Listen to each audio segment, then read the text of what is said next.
Shutting a door lock, just push this plastic piece up, slides out. The battery pack, you pull it straight out. You'll see it does give you the position of the door. Make sure it goes in that same way. There's just 4 AA batteries.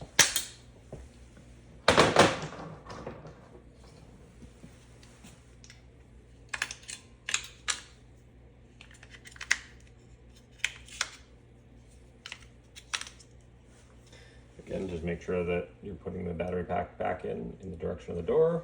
Slide it down. You'll hear